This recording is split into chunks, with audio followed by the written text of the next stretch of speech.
ሻቢያ ኢትዮጵያ ላይ ጦርነቱን ጀመረ። መከላከያ መቀሌ ላይ ድብደባ መፈጸም ጀመረ።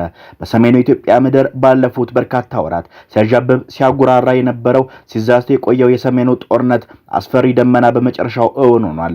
በህወሓትና በኤርትራ ሻቢያ የተቀናጀ የጋራ ወታደራዊ መዶሻ በፌዴራል መንግስቱ የመከላከያ ሰራዊት ምሽጎችና ቁልፍ ስትራቴጂ ቦታዎች ላይ ተሰንዝሯል። የቀይ ባህር ንፋስ የድንበር ተራሮችንና የሁለቱ ሀገራት ወታደራዊ አሰላለፍ ያናጋው ይህ ድንገተኛ ጥቃት ቀደም ሲል የተደረሱትን የሰላም ውሎች እንደገለባ በኖ እንዲበተኑ ያደረገና የአፍሪካ ቀንድን የቀደመ እርጋታ በጥቁር ባሩድ ተኩስ የሸፈነ ግዙፍ ክስተት ሆኗል።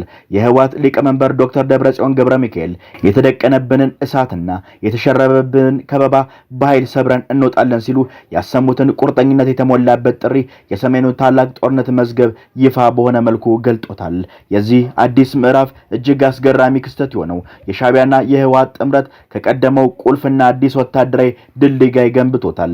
ሻቢያ ከግብጽ የቀረቡላትን እጅግ ዘመናዊና አጥፊ ድሮኖች በጥበብ ወደ ትግራይ ምድር በማስገባት የህወሓት እግረኛ ኃይል በከባድ መሳሪያዎችና የላቀ ጦር ቴክኖሎጂ ለማስታጠቅ ሰማዩና መሬቱን የበላይነት በጥብቅ መዳፍ ውስጥ ለማስገባት ተነስቷል። በተመሳሳይ የሰዓት ምት በምዕራብ ግንባር የሱዳን ጦር አርሚ 7 ከድንበር ባሻገር የጦር ነጋሪት ጎስሞ የመድፍ እርፍ በመውረድ አዲስ የውጊያ በር ከፍቷል። የፌዴራል መንግስቱን ትኩረት እንደ ነፋስ በመበተን የመከላከያ ምሽጎችን ለመበተን የተደረገ ሌላኛው ሴራ ነው። በአስመራና በመቀሌ በሱዳን ድንበር በኩል በጥበብ የተቀናጀው ይኸው አጥፊ ወታደራዊ እንቅስቃሴ የፌዴራል መንግስቱ የቀጠናውን የበላይነት ለማስወገድና ታሪክን አቅጣጫ ለመቀየር ያለመ ነው። የወልቃይት ጠገዴ በራያ ተራሮች በሰሜናዊ ድንበር መስመሮች የከበቡ መድፎች ሲተኮሱ የሰማዩና የመሬቱ ድንበር በደም አበሳና በባሩድ ጭስ ተሸፍኗል። ተፋላሚዎቹ ኃይሎች የክረምት ጥቅጥቅ ደመና ሳይገፈፍ ወፍራሙ ጉም ሳይበተን እንዲሁም የፌዴራል መንግስቱ ዘመናዊ የድሮን መንጋዎች ሰማዩን ሳይወሩ በፊት በጥርፊያና በከፍተኛ ጥቃት ውጊያውን ለመቋጨት የቆረጡ ይመስላል። በሌላ በኩል የፌዴራል መንግስቱ ለተሰነዘረበት ጥቃት ሰማይን የሚያንቀጠቅጥ የብረት ምላሽ ለመስጠት የመከላከያ ሰራዊቱ የጦር ጄቶች ወደ ሰማይ አግዟል። የጦር አውሮፕላኖቹ የትግራይ አየር ክልል ቀደው በመግባት በመቀሌ ከተማና አካባቢያ ባሉ ስትራቴጂካዊ የትዕዛዝ ማዕከላትና የመጦር መሳሪያ መጋዘኖች ላይ ድንገተኛ አጥፊና ልብ የሚሰቅል የቦምብ ዝናብ አውርደዋል። በመቀሌ ከተማ የታየው ውድመትና የተሰማው ቦምብ ድምጽ የአካባቢውን ሰማይ ያናጋ ሲሆን የመንግስት ሰራዊት የአገሪቱን ሉዓላዊነት ለማስከበር የመጨረሻውን የኃይል እርምጃ እንደሚወስድ አስታውቋል። በሰሜኑ ምድር አሁን በባሩድ እሳትና በጥቁር ጭስ ታፍኖ ይገኛል።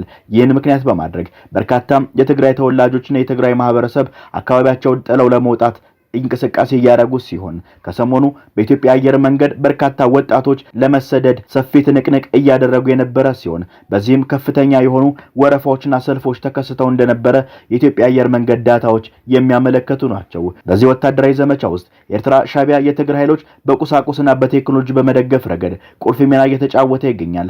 ሻቢያ ከግብጽ የቀረቡለትን ዘመናዊ አጥፊ ድሮኖች ወደ ትግራይ ክልል አየርና መሬት ክልል በማስገባት እንዲሁም ህወሓት በከባድ መሳሪያዎች በጸረ አውሮፕላን ሚሳኤሎችና የላቀ ጦር ቴክኖሎጂ ለማስታጠቅ በሰማይና በመሬት የጦርነቱን የበላይነት እንዲጎናጸፍ ለማድረግ ብርቱ እንቅስቃሴ እያደረገ ይገኛል። ኢራን ከዚህ ቀደም ለሻቢያ ስታስታጠቅ የነበራቸው በሁቲ በኩል ላይ ሲቀባበር የነበረው መሳሪያ አሁን ተግዞ የትግራይ ድንበሮች ላይ ተከማችተው እንደሚገኙ የተለያዩ ወታደራዊ ምንጮች እየተናገሩ ይገኛሉ። ይህ ሀገሪቱ በምክክር ኮሚሽን ሀገሪቱን ሰላም ለመመለስ እያደረገች ባለችበት በዚህ ሰዓት ላይ በሰሜኑ የኢትዮጵያ ክፍል ላይ ትልቅ ጦርነት ተከስቷል። ጦርነቱ በይፋ ተጀምሯል። የሱዳን ጦር አርሚ 7 ከድንበር ባሻገር በተመሳሳይ ሰዓት አዲስ የውጊያ ግንባር ለመክፈት የፌዴራል መንግስቱን ትኩረት ለመበታተንና የመከላከያ ሰራዊትን የኃይል ስርጭት ለማስጨነቅ ከፍተኛ የወታደራዊ ስብስብ የመድፍ ተኩስና የቁሳቁስ እንቅስቃሴ በማድረግ ላይ ይገኛል። በአስመራ በመቀሌና በሱዳን ድንበር በኩል የተቀናጀው ይኸው አቀናጅቶ የማጥቃት እንቅስቃሴ የፌዴራል መንግስቱ በመከላከያ ሰራዊቱ በኩል የሚያደርገውን ቀጠናዊ የበላይነትና የስትራቴጂካዊ ቦታዎች ቁጥጥር ለመገዳደር ያለመ እንደሆነ ተገልጿል።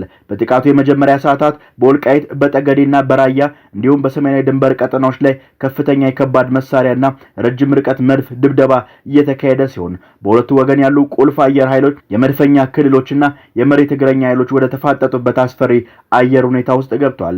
ተፋላሚዎቹ ኃይሎች የክረምቱን ከፍተኛ ዝናብና ደመና ሳይለቅ ወፍራሙን ጉም ሳይፈታ እንዲሁም የፌዴራል መንግስቱ ዘመናዊ ድሮን ሰማይ የበላይነትን ሳይወጣና ሰማዩ ለሰው አልባ አውሮፕላኖች ድሮኖች አሰሳ ጥቃት አመቺ ከመሆኑ በፊት በበጋው ዋዜማ ጦርነቱን በፍጥነት ለመጨረስ ውሳኔ ላይ ለመድረስ ከፍተኛ ፍላጎት ማሳየታቸው የውጊያውን ፍጥነት መጠነ ሰፊነትና አጥፊነት እጅግ አፋጣኝና አስፈሪ ያደርጎታል።